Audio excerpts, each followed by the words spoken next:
Hello, welcome to the Where Do We Begin podcast. My name is Lena Mihailovic and I'm an Australian athlete selected for the 2021 Tokyo Olympic Games. I'm going to tell you a little bit about my life and I hope you like this episode.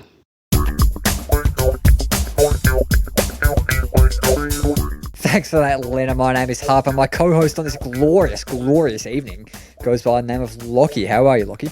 Oh, I'm absolutely awesome, Harps. How are you? I'm very, very good. Thank you, mate. Superb. You could even say I'm even better, actually, for the fact that we are releasing this episode with the great Lena Mihailovic. Recorded a while ago before the Olympic window, so we're not breaching any restrictions here at Where Do We Begin, just for the lawyers listening. But do you want to tell us a bit about this cracking episode, Lockie? Oh, Lena's such a talent. You know, she's obviously representing Australia in water polo at the upcoming Olympics. You know, she loves the sport. She grew up with it. Her dad's a coach. She represented Arizona State at college level in the water polo. She's such a talent of the sport, and I just love hearing her talk about the game, and I'm sure our listeners will too. Yeah, I'm really, really excited about it, and for that exact reason, I reckon we should just dive in. Yeah, I've never heard a bloke talk more about his love of the game, so I can't wait for our listeners to hear about the number one ticket holder of water polo in Australia, Harper. Let's crack into it.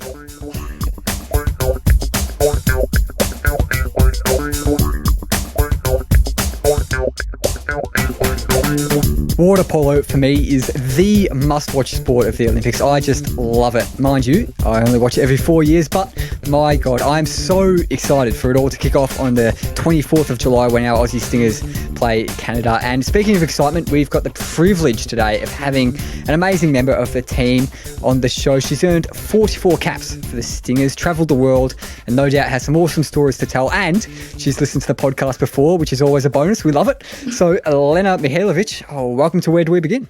Thanks for having me. It's an absolute pleasure, Lena. And for our listeners, this is actually her first podcast. So I guess it's a little bit like playing your first ever water polo game in the Olympics. It's starting off at the top. So, but we're looking forward to it. It's also our first water polo player on the podcast. So if you go easy on us, we'll go easy on you. Sounds good. All right. Now, before we kind of get into all the kind of nitty-gritty about your life and career, which is really interesting according to all our research. As we have in all of these Olympic episodes, we kind of want to get to know the sport and the event before we get into some of the other stuff. So water polo, obviously, I think it has 7 players. Obviously, it's in water, a bit like European handball in the water. But what else can you tell us about water polo that listeners might want to know? It's 13 players, but 7 actually play at a time. 1 is goalkeeper. It's pretty much like European handball, or almost some people say basketball. There's no really certain position, and a lot of things happen underwater, which like referees don't see. So it's like, how much can you get away with? And it's actually a pretty physical sport. Yeah, definitely. And I'm interested. So, like, are there certain different, like, specific, like, team roles or positions within the sport? Like, you touched on it a little bit earlier, saying, like, there's no real set positions, but what are sort of, like, the tactics and roles within the team?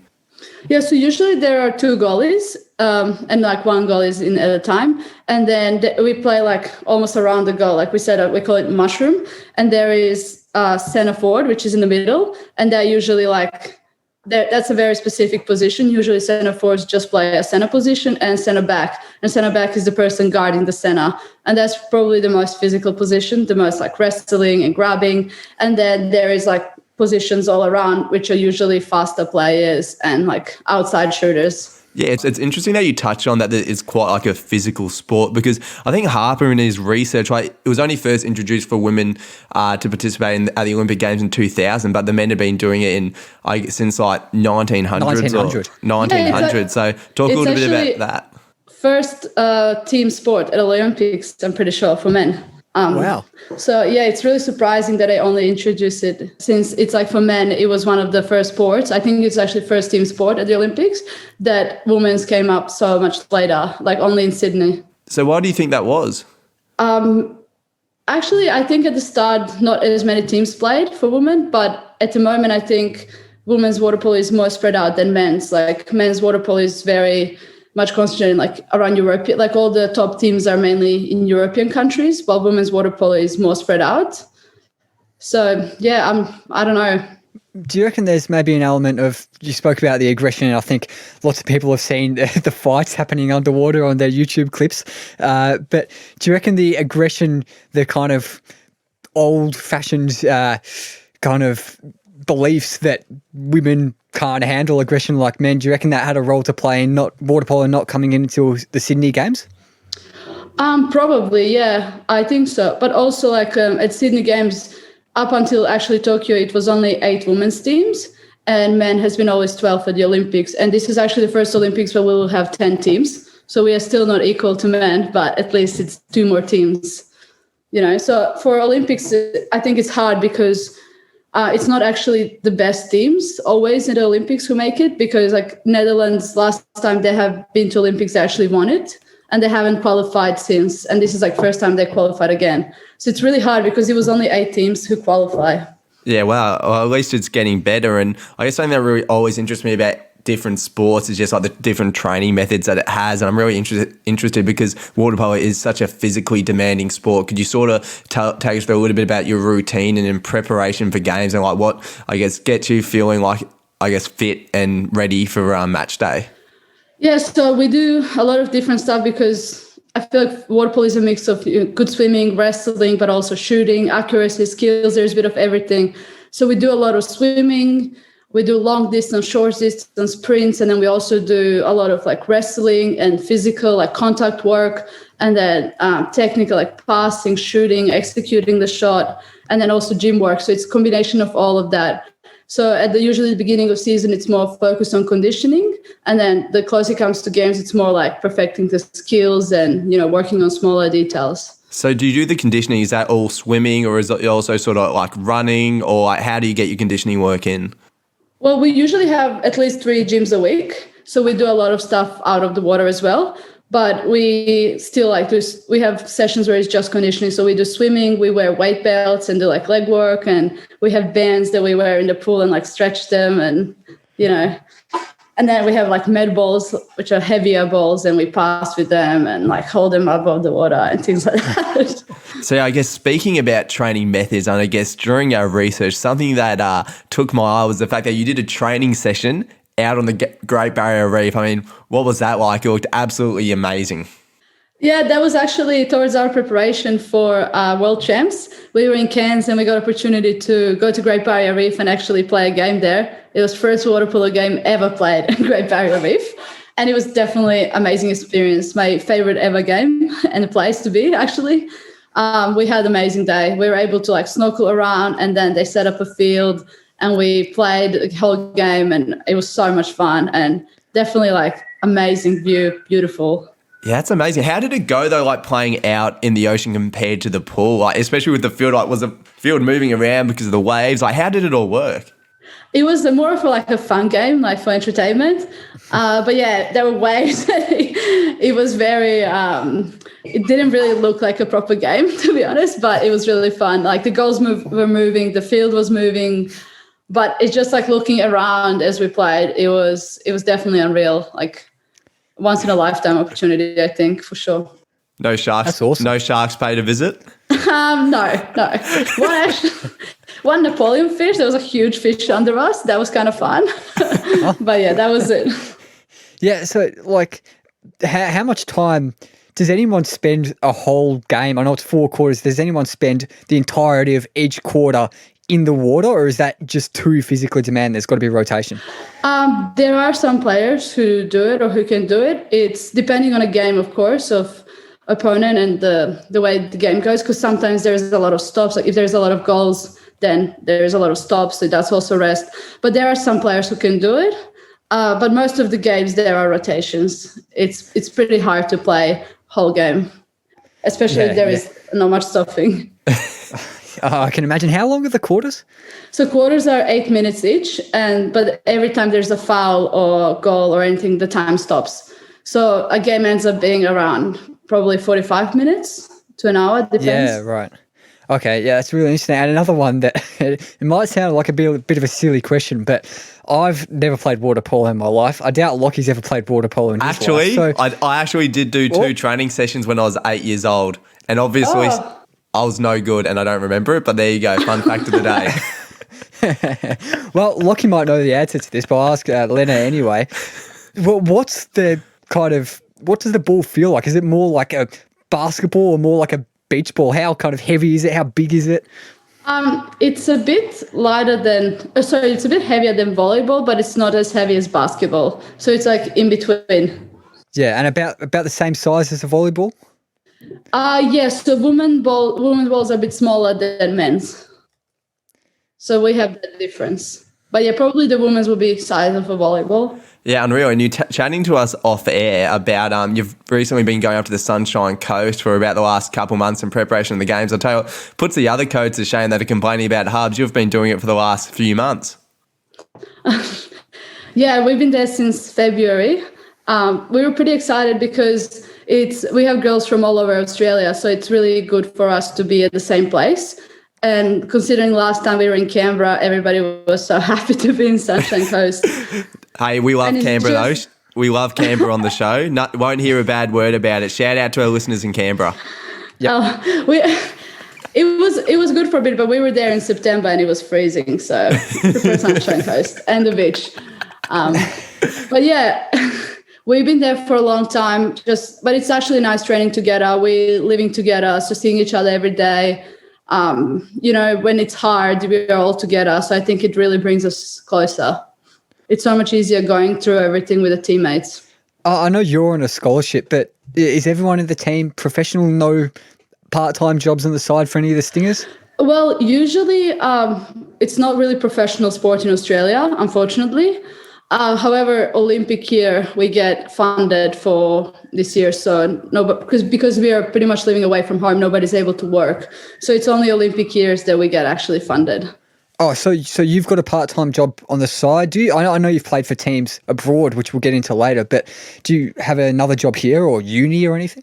No, I graduated from Arizona State University, and then I was in Europe, so I never really I did some part-time job while I was here, but since we started the camps, it's impossible to work because we have to be full-time committed there. Yeah, and you touched on it there about, I guess, being in Europe, and I'm sure our listeners have already picked up on your awesome accent. So you were born in Serbia, if my spies are correct. Can you tell us a little bit about what it was like growing up there? Yeah, so I was born in Serbia, and my dad was playing water polo at the time. And my brother started, and then we moved to Turkey we kept moving as we were younger because of my dad's water polo career.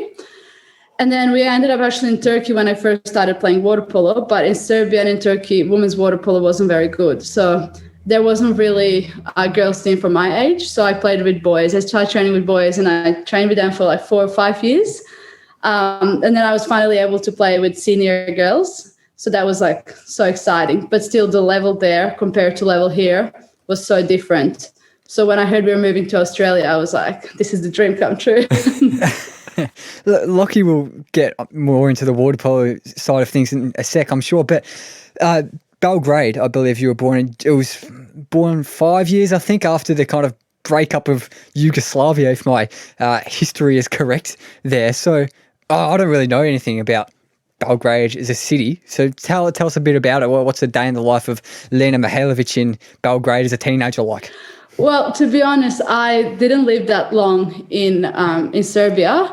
It's like shortly after I was born, we moved to Montenegro, which was before same country, but and then we came back for a bit, and then we moved to Turkey. So, but I always feel like Serbia was my home because most of my family is there, and I always go there in summer breaks and everything. It's mentality of the people is different to compare to here, and it's a landlocked country. So it's surprising that I have really good water polo, but in Serbia, example, men's water polo is like the national sport. So it's so big there. They're so popular. Everybody follows, and it's a really small country. So any athletes they have, it's like pride and joy. Like Novak, when Novak wins, Novak Djokovic, they have like huge celebrations there. They know everything. So it's a lot smaller than here. Yeah, and you touched on it before that your dad was a water polo player. I'd like to get into a bit more like what made you, I guess, start playing water polo? Was it your father's influence, or you just saw the sport and thought that looks like a lot of fun, I want to crack into it? Well, growing up, we always followed him because he was changing clubs, so moving countries and everything, and it was for water polo. So I was always surrounded by water polo. As kids, we would always go to his games. And then once I was doing, I think, synchronized swimming in Serbia, actually, for a bit, like learning to swim.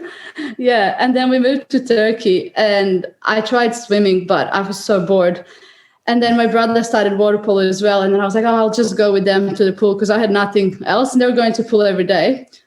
And that's how I started, actually. But I think just because in Serbia, women's water polo wasn't that popular at the time, I didn't think much. But then once I went to first training, I loved it because I loved water sports. And then swimming was just too boring for me. I couldn't do it. And then water polo. I love team sports. So that's kind of how I started.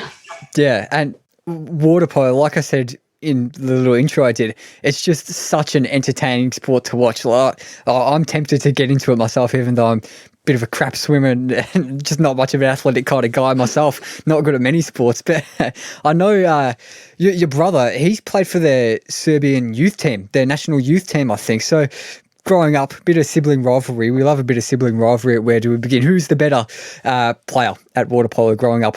Well, I think he was always more talented, for sure. He has a really good vision of the game and everything, but he just doesn't have the hard work part of it. He doesn't. Ooh. Yeah, he doesn't try hard. He likes to play for fun, but so that's He just now plays local for fun for local club team, but that's it's that famous quote. What is it? Talent always works hard. I don't know. We'll cut that part out. But anyway, so let's talk about it. So you're traveling everywhere. You've lived in more countries than Harper and I have probably visited. And then you come to Australia. How did that go about? And what was it like coming to a country where I think you said before English wasn't your first language. It wasn't your second. It might have been your third. It might have been your fourth. Yeah, actually, I just played my first junior European championship with Serbia. 2011, and then my dad said we were moving here. He talked about possibly, because he came here for a camp and he really liked it, and he told us all these amazing stories. So we were all excited. I was the most excited because of water polo, because I always growing up watched Australia at Olympics, and they were my favorite team always. So I was like, this is the chance. And I got once one of the girls sent me a cozy from Australian team, and I was like, oh, my dream is to have one of my own. So for me, I was super excited. But I remember we got here and it was September and it was raining. It was cold. And first few nights we were at a motel and I was like, oh my God, this is not what I imagined. But then 2 weeks later, when I got to meet people and everybody settled, I straight away know it. I was like, this is amazing. And I think my brother especially, I feel like he was born here. He wants to stay for sure. We really love it here. So. Yeah, and what part of New South Wales did you first move to? I'm bad at my Serbian pronunciations, but I'm going to try this Australian one. Kirawi High School in New South Wales. Is that where you went? Yeah, Kirawi. So we first moved to Sutherland because the Cronulla, that's where we came to Cronulla Sharks team, which their pool is they're based in Sutherland. And then we moved, within 2 months, we moved to Cronulla. But most of the players from my club team went to Kirawi High. So that's how they helped us get into that high school. And I really liked it. It was very different to what I was used to in Turkey. Very relaxed. I love the lifestyle here. Even with uniform and stuff, everything was so much more relaxed. But yeah. We got straight to Kirawi, and that's where we met most of the people from water polo going to the same high school. So it was kind of easy to make friends and meet everyone. Yeah, and I'll tell you what, Sharks is a great name for a water polo team. I think it obviously really fits. And I guess from there, so you got scouted by your college team. Was it Arizona State? I actually didn't know that water polo was a college sport over in America. That's awesome. How'd they find you? How'd they discover the talent that is Lena? Yes, I made a junior national team here, and we went to Junior World Championships in Madrid, and that's where the few of the college coaches were watching, and that's how I got in contact with them. After games, they asked me if I was thinking about college, and actually at the time I didn't really think at all because we just recently moved to Australia, and I was already happy to be here. But then talking to them and looking at the opportunities there, I think here it's really hard in Australia to train full time and also go to school. Like I would have institute trainings here starting at 5 a.m. So I'll wake up at 4, go there 5 till 7:30, and then catch train all the way back to Cronulla, go to school, and then go to afternoon session and come home at like 9 p.m. So it was like really hard. And then I couldn't imagine doing that for university, but there in college, they literally organize all your classes around trainings. They speak to teachers. Everything is like organized for you and handed on the plate. Basically, you just have to focus on training, and they give you like academic advisors, like everything, so to support you to do well in school. So that whole idea, I was like, okay, this sounds really good, because I don't know how could I keep doing this for another 6 years here. And then the more I spoke to them, the more I was like, oh, maybe I can just try it. And then my plan was to go for 1 year, but then I stayed for 3.5. And Yeah, that's awesome. It's panned out well for you, clearly. But what I'm really interested in, obviously, it's a massive step up. Moving country, well, I guess you're used to moving countries, but moving countries, playing at this college level. We've spoken a bit about training methods earlier, but there was more kind of gym stuff. What went into a typical college water polo training session when you were actually in the water? What kind of drills were you doing, I suppose? Well, the difference that I found there was the trainings were very long. So our one session would be at least 3 hours, or 3.5 to 4 hours in the water, which is very long time. Yeah. And then we would have an hour of gym straight after. So your training is like 5 hours almost. But then, we would always swim to start, and then do passing, shooting. They do a lot more like tactical work. It's very like almost robotic. We learn every move like exactly to perfection. Like I feel like there is less freedom because it's like a college team and we spend so much time together. So we have more time to like perfect everything. That was a big difference and like shock for me. I didn't believe that we could actually stay 4 hours in the water. And at the beginning of season, there is a week they call Hell Week, and it's basically the time where we can train unlimited hours, and it's actually hell. Oh no! So that was hard. What goes on in that Hell Week? Sounds like something from MasterChef. Yeah, because that week there is no school. It's right before school starts and before the season, so it's just water polo. And I remember we would have like 4 hours in the morning, and then a break, and then another training, and then some video and stuff. And I remember going in between and I was like, do I take a nap or do I eat? Like, I don't have time for both. So that week is always the hardest. Oh, I'll tell you what, I'm just getting exhausted to listen to that, but I'll tell you what, proof is in the pudding. And I think it led to a bit of success. And in 2015, if my facts are correct, you won the World University Games, you won gold medal.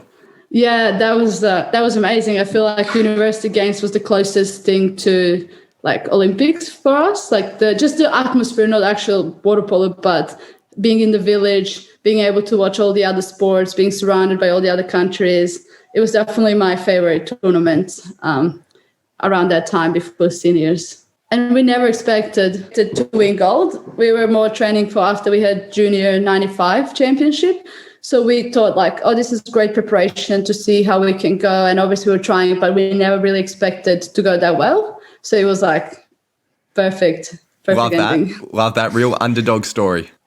What was the kind of, what were the different countries there? Was it a similar kind of variety of countries to the Olympics, or what kind of countries were at those World University Games? There was. I remember there was Turkey. I saw a lot of my friends from Turkish team. There was Serbian water polo girls team actually there, and a lot of girls I played with. There were, I don't know, there were a lot of many like different countries. Germany, Netherlands. I'm pretty sure. I don't know. I remember. I think France. I think there was maybe like 30 countries or even more. But it was really interesting. In our tower, it was like all Australian teams, and then I think Montenegrin basketball was with us. So there was like each tower had most of like their own country, and then next to us like different countries. So every building would put like flags of their like countries. It was such a good. It was really good, like all colorful, like, and then you go to food hall and there are all different sports. Like you can tell basketball players are always tall. And then, yeah, it was really good experience. That's unreal. And I guess we'll quickly touch on your college before we get back to your senior international debut. But so you scored 131 goals in your time at Arizona, placing yourself in top 10 of all time. Like, what is the pride that you take from that? Well, I feel like goals is just one part, but it's mainly like, I think we made NCAAs the year I was there. So for me, that was like one of the biggest things, like team doing well. I had really good coaches who were supporting me there. So since I came, I was in the starting team, and they really like supported me to grow as a player. And I think that showed throughout my years, like growing from freshman till senior year. But yeah, I think probably the biggest thing for me was when we actually beat one of the top 4 teams, like Cal Berkeley, because Stanford, USC, UCLA, and Cal Berkeley are always top 4 teams. And in few of my years, we managed to beat them. So that was probably more important to me than the goals. Yeah, really nice. But obviously representing the Stingers just halfway through your stint at college, was that a similar process, being headhunted for that to being headhunted to go to Arizona State?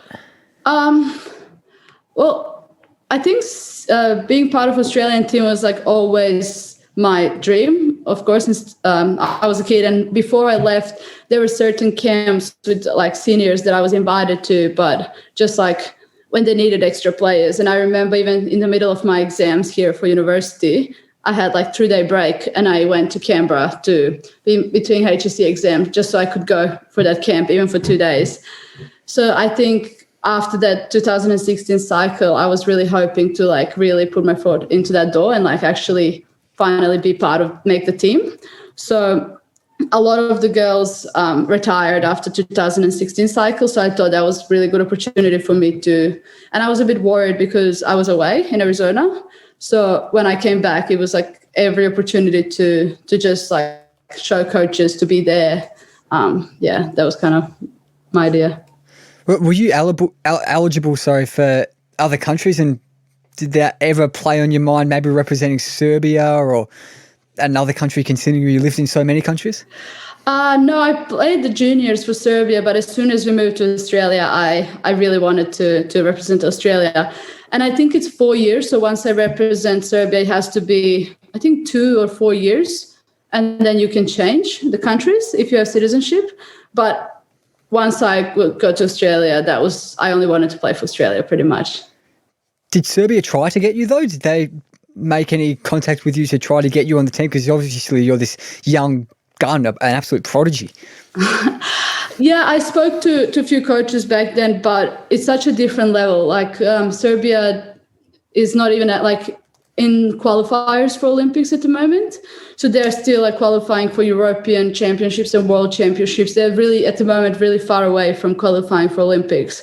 So I think they also understood my ambitions, and being here to travel there for some games, it's not as many games as here. It was just for me, for my goals and my water polo, it just wasn't worth it. And I think they were pretty good to understand that. Yeah, well, we're absolutely stoked to have you in the green and gold. And in 2017, you made your debut in a 16-4 win against Kazakhstan. What was it like to represent your country at the senior level for the first time? Oh, it was a dream come true. I actually right before that we were in China for the tournament, and I broke my hand in one of the games, and I honestly thought this was the end. I wouldn't make the team for World Championship. I was crying. It was terrible. And I remember they flew me back to see a doctor straight away and see what we can do. And then the next day I had this cast on, and I went to do just leg work because that was the only thing I can do. And I was I'm going to do everything I can so when they come back, I'm still fit. And I really want to make this team. And I remember when I made it, it was just to get those green and gold cozies on and walk with a team, it was really special moment for me. Yeah, how'd you play? I remember that whole tournament. I didn't really play that much, but it it was a new team and everything. So I didn't get as much opportunity to play World Champs that year, but I think every time I got in, I was like, I'm just going to try my best. That was in China, you said, yeah, that World Champs? Or No, Budapest. Oh, no, that was Budapest. Yeah, I thought so. Yeah, that's what the research was telling me. But at the same time, or maybe it was a bit later, you signed for a Hungarian team in Budapest, I believe. Was it Ferencvárosi? Is that? Yeah. Ferencváros, I think. They always pronounce it a bit different, but something like that. So what's the experience like of playing for a Hungarian team? People in Australia probably know absolutely nothing about Hungary. What's the experience like of living in Hungary, living in Budapest, that people know is a really beautiful city, and the Euro League, which I'm guessing is one of the best leagues in the world? Yeah, so definitely, I think Budapest was beautiful, and water polo in Hungary is one of, like, for women and actually for men, it's one of the best leagues in the world. So that was great for me. The games are really good quality. It's professional there. So all of the girls in the team, that's their only job. And we just train, we have lunch provided, everybody there gets salaries and everything. So that was really different to what I was used to here. And in college, it's different. And obviously the games were so good. Some of the best players were playing there. However, I found Hungarians really cold. Like, not many people spoke English in my team, and like the coaches didn't speak English. So that was really hard. I tried to learn Hungarian, but it was really difficult. And I struggled with that. I just found it just different culture, and I didn't quite fit in. But luckily there were a few, there was a girl as well who played from US and Netherlands, and then a few Serbians that I knew. So they helped me out a bit. But water polo wise, definitely one of like the best experiences. I think I learned so much, but like life wise, it was a bit difficult. Yeah, that's really interesting, because I feel like a lot of the reason that people play sport, it is for that social aspect. Like you touched on it before, you love playing in a team sport. That's like one of the things that drew you to water polo. So did it really make you hard to actually enjoy playing the sport there, and that I guess you struggled to sort of have those strong friendships just due to part of the language barrier, and just as you said that you felt like some people were a bit cold? Yeah, definitely. Like I was living alone in the apartment there, and it was really hard. Like if we win a game, and I was like, oh, what are we doing? Like, it's such a good like atmosphere. I'm so happy. And then everybody's like, oh, I'm just going home with my husband, or I'm like, and then, or they would speak something and start laughing. And I'm like, oh, what? And they're like, oh, I can't explain you. And I'm like, okay. So like, it was really, I felt really left out in that sense. And I've really found it hard to fit in there. But like in the pool during trainings and games, it was like kind of different. Like we spoke almost like this water polo language, that it was really easy to understand each other and communicate. But then as soon as it was out of the water, I really struggled to make friends with them. And just that, like, I don't know, that kind of family feeling, I didn't feel that there at all. So yeah, that sounds incredibly tough, because I can imagine, new country, probably didn't know many people, so you would have thought that a lot of your friends and I guess sort of family over there would be the water polo team, and that really sucks. Do you think that it affected your performance on the I was about to say on the field, but in the pool? Yeah, I think it was a bit hard when like our coach would take time out and then start saying stuff, and then I could hear my name, and I was just like looking, I have no idea what you're saying. And then he was like, yeah, let's play that. And I like would know 2 words out of what he said. And then the girls would like look at me and yell in Hungarian. I'm like, I have no idea what everybody's talking.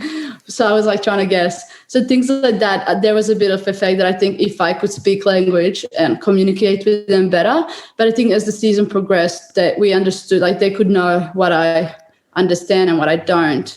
But yeah, they told me to go and get Hungarian lessons. So I tried, but I didn't learn much. It was too hard. But yeah, in the water, it was just easier because all the drills and like by looking at each other and a lot of trainings, we kind of learned to communicate and play together. So that was less of a problem than out of the water. Yeah, I think people in general, in fans and viewers and the audience of professional sport, really doesn't kind of take these things into account, especially if like adapting to a new culture or just kind of issues with your state of mind affecting your performance. But looking back on it now, would you say it was worth doing that move, or you regret it looking back on it 3 years later, I think it is? I wouldn't say I regret it for sure, because I think I learned so much. I watched a lot of games there. I love also watching men's water polo, and that was one of the best leagues. I also got opportunity to speak to some of my favorite players who actually were playing there and playing in the same club team. And I also got to play with like a lot of Hungarian players that I thought are like amazing players and everything, and definitely made friends. I think it was great experience, but I'm not sure if I would do it again at the moment. But I don't regret it at all. So you finished up playing in Europe. It's 2019 World Championships. The Australian women's senior team, they've been struggling in recent tournaments over a few years, and I'll let you fill in the rest. Yeah, we've been struggling. We haven't really been like playing good as a team. And then I think that 2019 was really like what games we like got together, and all the preparation and trainings. There was not really much pressure on us. We felt like really like a team, and we actually focused game by game. And then in the previous tournaments, we played a lot of the teams, and we realized we lost a lot of the games, but we were very close. A few games before World Champs and the World League, and we felt like we could definitely do this. We were so close, but we were just missing a little bit. And I think when we got to Korea, that was like, I think we played as a team. There was not really any player that individually shined. It was really all game, like there was no one outstanding, but everybody was consistent. And I think that was like what made us play good and actually get a bronze. I reckon you've undersold it there. Not just bronze. I think that's an amazing achievement. I mean, that's one of the biggest, I think, achievements probably in the last like 8 or so years in women's water polo in Australia. Yeah, it was definitely like, and also we were not like aiming for it, but we were really focusing game by game. And then once we got to that semi-final, I had a really good feeling. Like as soon as the game started, I felt like we got this. So it was good. Yeah. I'll tell you what I'm taking out of this from talking about your uni world championship gold and your medal here is that if you don't aim for it, you get it.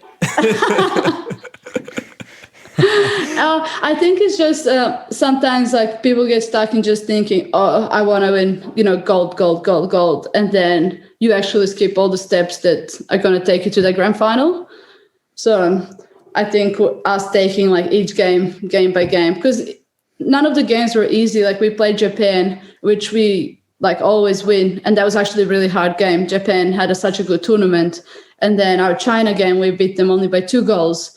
And there was a lot of games so none of the games were easy. And I think going in the games thinking, okay, it's 1 by 1 and not straight away thinking about, oh, we're going to play like US, who's like the best team or anything like that. I think that's what really made us stay present in each day and game and do it step by step properly and actually get to there.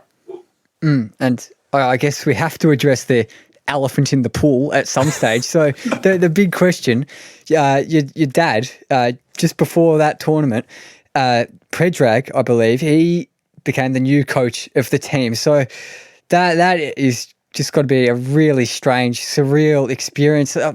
Maybe less so because you grew up with him the whole time and you did water polo stuff together. But can you describe the experience of being coached in a big tournament and in general by your dad?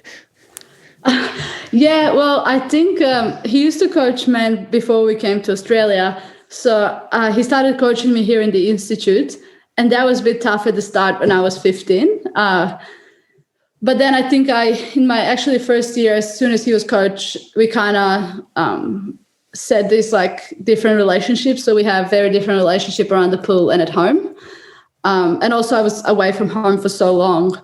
So it's hard to explain, but I feel like we're very distant almost. Actually, we went on one of the tournaments and we got a new physio, and she, after like 7 days, she was like, you and the coach have the same surname. I was like, yes.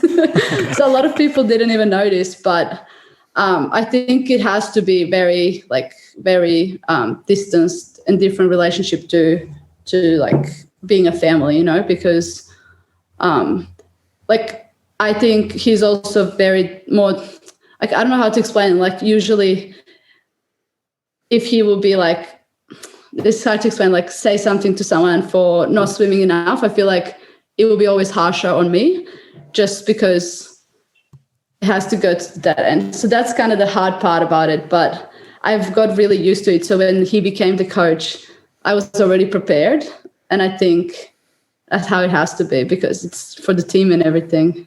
No, that's good. It sounds like you have a really well-balanced and professional relationship. I think, Harper, you've been involved in sport. I know I've been involved in sport. When things are going bad, sometimes like you can be annoyed at the coach. Like, does it ever make it awkward between your teammates? And the fact that, I'm not saying they do, but if they're ever annoyed at the coach, like they can't say anything around you, does it ever is that ever awkward? No, that doesn't really happen. I think it probably does. I think probably they do, but they don't tell me. No, but a lot of times I hear, like we all like, a lot of times if we're doing hard swim set, a lot of times I'm angry with him and I'm like, oh, is this really necessary? So I also say a lot of bad things during the training. So, I think everybody in the team is pretty good about it, understanding like that. And like there are some difficult things, like example, when the team and everything was announced, I was away with my brother because I just felt it was going to be easier not to be, at home and things like that. But they're just little things. I think we will learn to have this like relationship that is functional for what we want to do, like water polo. I think you're on your dad's laptop now, so you clearly still spend a bit of time with him. So what's the you touched on it briefly, but what's the relationship like at home talking about water polo? Do you ever talk about the team at home? No, we don't really talk about our team. I would talk about other teams and water polo in general because I was obsessed with water polo since I was a kid. So I have watched all the European men competitions and everything. So we would talk about that, like EuroLeague, and that, but not really about our team or like Stinger's team. We would talk about the club league or things like that, but never specific things about our team, because I feel like I don't think he would actually give me answers or something that he wouldn't say in front of the team. So I don't want to even try asking for anything.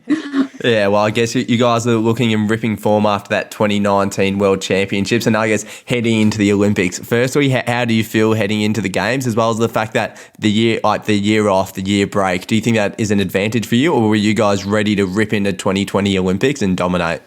I think it was definitely hard when we found out, because we were actually flying to Italy for training camp, and then we stopped in Dubai, and then on the news it was that COVID got really bad. So we actually spent the night in Dubai and then came back home. So that was terrible. And then everything escalated. And then we were like, okay, this is not happening. And we just spent like 5 months in Canberra before that. So that was really heartbreaking. But then like looking around the world and realizing what's happening, it really put things into perspective. Like it's not all about sports, there are people, families, and there's life outside of that and things that are more important. So we took a bit of step back, and then when everything settled, we started training again. And I think we have right now like a lot of younger girls in the team. And I think an extra year actually was really good for us to have more time to train together. The only disadvantage is that we couldn't have games. But I think a lot of us like really improved in this last year, and this extra time actually worked out pretty well for us. So I think it's good. We'll see. The only thing that we didn't have many games, and our first games are going to be at Olympics after almost 2 years. Yeah, you worried that you're going to be a bit like scratchy then? Because I think it doesn't matter what the sport is, like having a bit of time off, training, you can only replicate it so much. And I guess especially for you, it's your first Olympics, like one of the highest standards of the sport. Actually, yeah, I think it's going to be difficult, but we got a lot of younger boys teams, like under 18 boys teams to play against. So we tried to replicate the games, and obviously it's a bit different. Some of them are a bit stronger. Some of them, like, they don't grab as much, actually. They kind of play nicer than the girls. So we try to replicate games as much as possible, but that's all we got. And I think we just have to go and not think that was disadvantage, but maybe see it as an advantage that, nobody else got to play us, and then see how we go. That's a good point. I really hope that our listeners are enjoying learning about the kind of team sports and how they've been affected by COVID coming into the Olympics, because this is the first athlete from a team sport we've had. I'm certainly enjoying listening to you speak about how COVID's impacted everything. But the goals for the Olympics, what is it? It's winning bronze at that World Championships 2 years ago, but before then having a bit of a not the greatest run of form. So are you aiming for a medal and for gold? Is that the ideal prize? Well, she's already hit one of her goals, go on the best podcast in Australia, so you can tick that one off. That's ticked off. So next one is gold at the Olympics. Yeah, definitely. We're definitely going for that gold. That's the aim. But like I said, we're going to take game by game. It's actually, the Olympics is very, very interesting because, especially in the women's, there are so many teams that are so close together and anything can really happen. So I think, we're just aiming for that each game one by one, and then hopefully we get to the final and bring back the gold. Yeah, well, Harper and I, we're confident that you'll get the gold. Not that we're the water polo experts, although according to Harper, he's the number one ticket holder for water polo in Australia. He's gone on this whole podcast how much he loves it. But I guess I'm interested to know, you said there's so many teams in the mix, and I know that you beat Hungary in that bronze medal match. Like, who are the strong teams, and who do you think will be fighting it out for the gold with you? I think USA is definitely one of the best teams. They have had a really long streak of wins, and we broke that streak in Brisbane into beginning of 2020. So that was the first game they lost in almost like 2 years.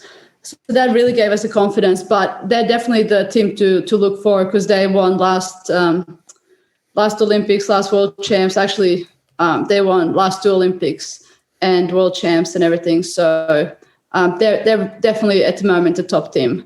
And then Europeans are very, very close. It depends really much on the day, but US would be at the moment the top.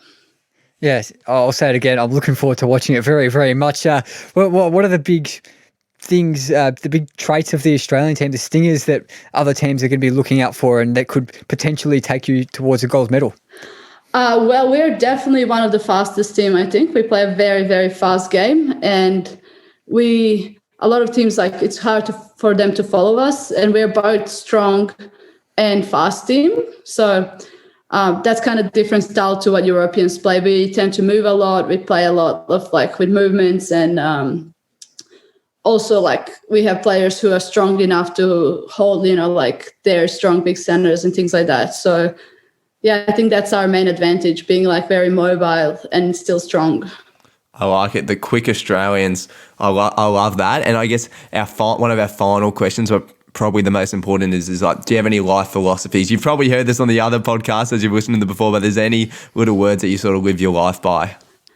Actually, I thought about this, but I don't know. There's nothing really, really in particular.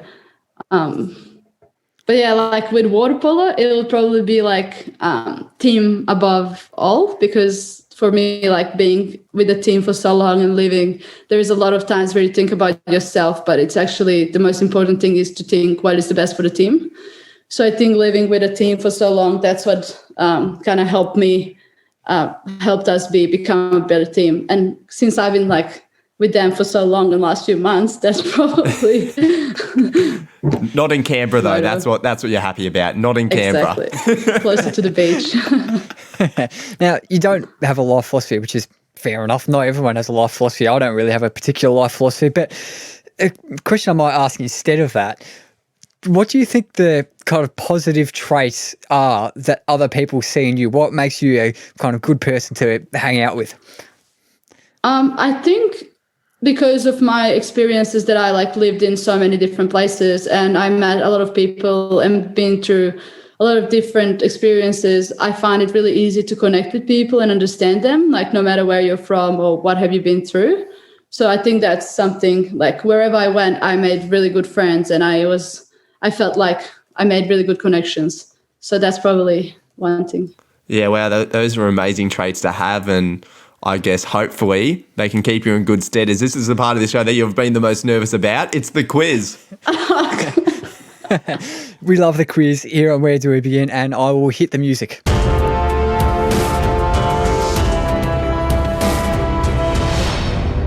Oh, gets the spine tingling, gets the goosebumps going. Are you guys nervous? You looking forward to it? Lockie, what do you reckon? Yeah, I'm nervous for Lena. I've been in ripping form lately.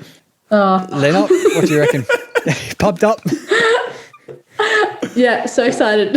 What's scary? What's going to be scarier, playing USA in the gold medal final or facing off with me in the quiz? I think the quiz. Obvious answer. Lockie, stupid question, mate. We'll start with question 1. Of course, you guys both know how it works. Your name is your buzzer, so buzz in with your name, obviously. The 5 questions all have some kind of loose, vague connection to your career. Very, very loose and very, very vague. But we'll start with question 1. So am I correct in saying that you were born on the 10th of August? Yeah. Okay. Good to know. I stuffed that up once with a different guest last year, so got it bang on this time, which is good. So, question 1. The term the 10th of August is widely used by historians as a shorthand for the storming of Tuileries Palace on the 10th of August, 1792. Now, which monarchy did this storming effectively end? The storming of Tuileries Palace in 1792. Insert cricket noises. I've got no idea. Maybe I'm saying it wrong, but I thought the kind of name of the palace would give it away. Tuileries. I'll go Lockie. I'll Lockie. just go Serbia because it's connected to Serbia is incorrect, I'm afraid. Lena, do you want to have a go? I don't know. Actually, I have no idea. Fair enough. The answer is the French monarchy. There you go. I There you go. idea. Fun little bit of information for our listeners, which is definitely going to come in handy in your everyday life. But we'll move on to question 2. Good start, guys. 0-0.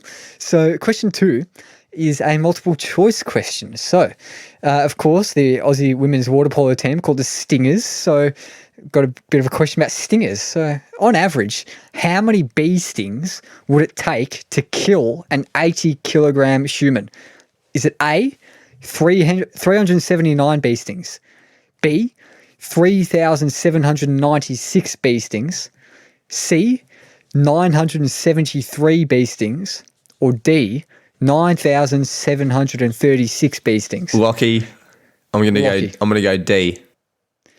D, 9,736 stings is incorrect, I'm afraid. Lena. Lena, do you want to have a go? B. Yeah, B. B, 3,796 bee stings is absolutely correct. I did the hard work. You should split the points.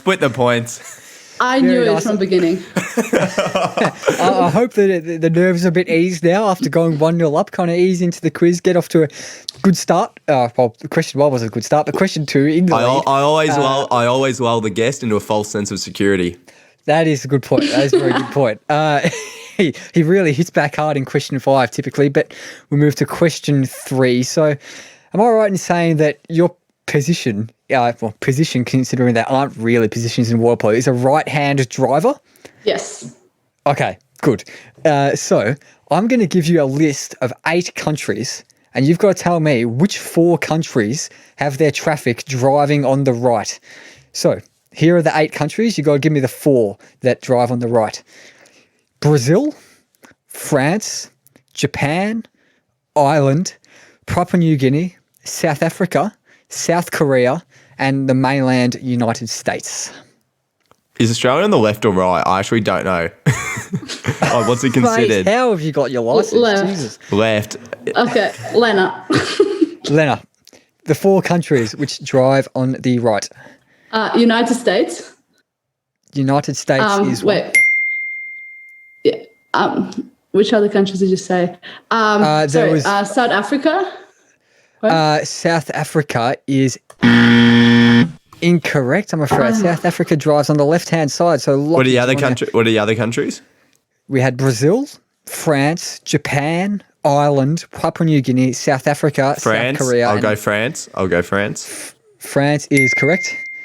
Doing the hard work. 3 more. As per the last question. I'll also go.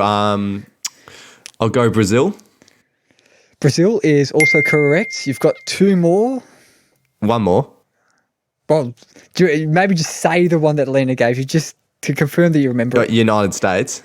the United States is correct. And what's And the the other last one? What's the other country? What are the countries remaining? We've got Japan, Ireland, Papua New Guinea, South Africa, and South Korea. I'd be Ireland.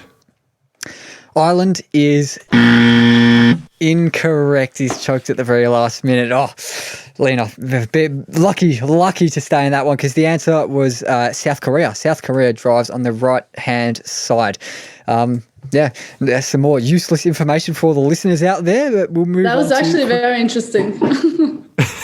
Oh, well, I guess so, if you say so. But we'll move to question 4. Very dismissive there, Harper. Well, to me, it's not too interesting. All of these facts are a bit uninteresting. But anyway, move to question 4, which is the closest to the pin question. Lena is still 1-0 up. So you were born exactly a year before Kylie Jenner. So I've got a little question that's the closest to the pin question about Kylie Jenner. So as of 8:14 p.m. On the 16th of June 2021, how many Instagram followers does Kylie Jenner have? Lockie, I'll go 22 million.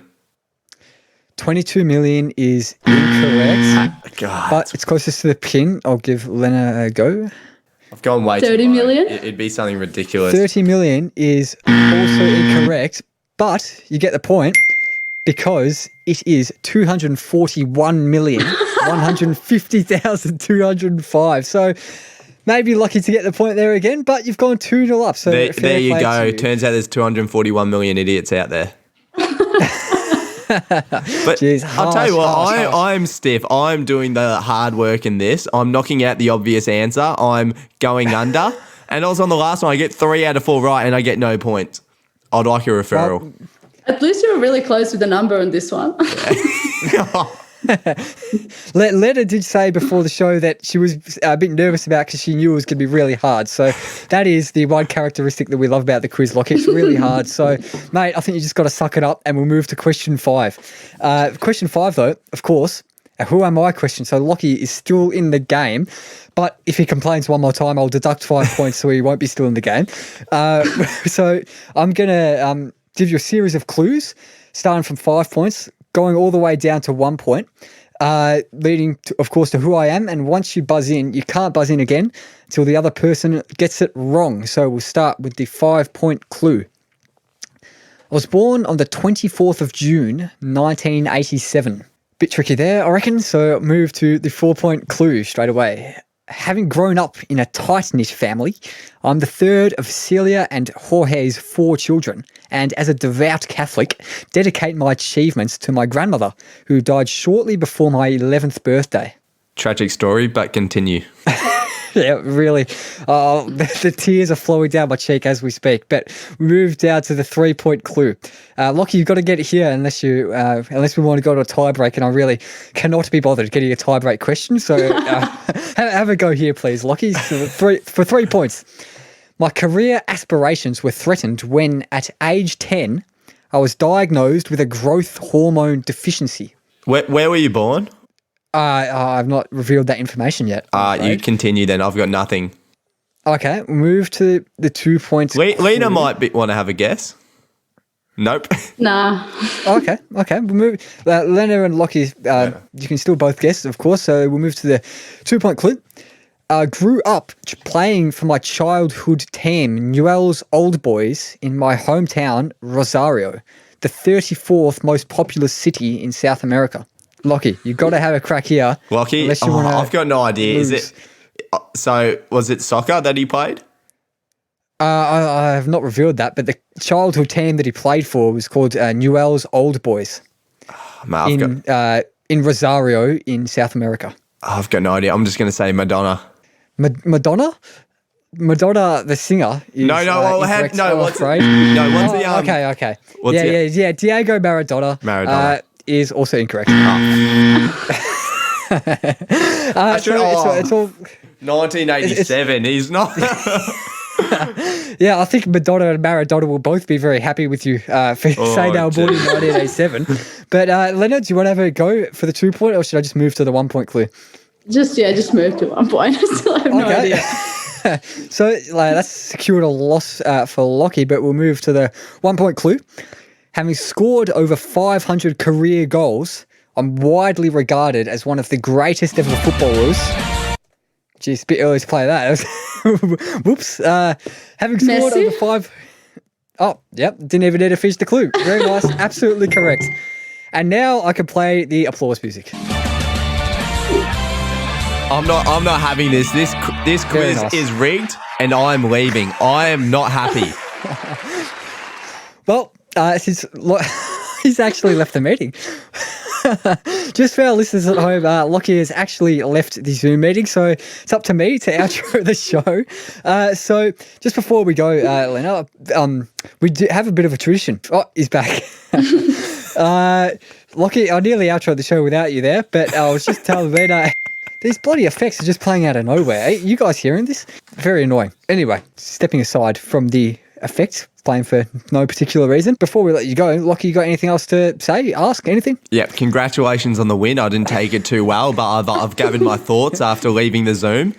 Congratulations. It's been an absolute pleasure having you on the show, and I can't wait to watch you dominate at the Olympics. Oh, thank you so much. It was so much fun, and thanks for having me.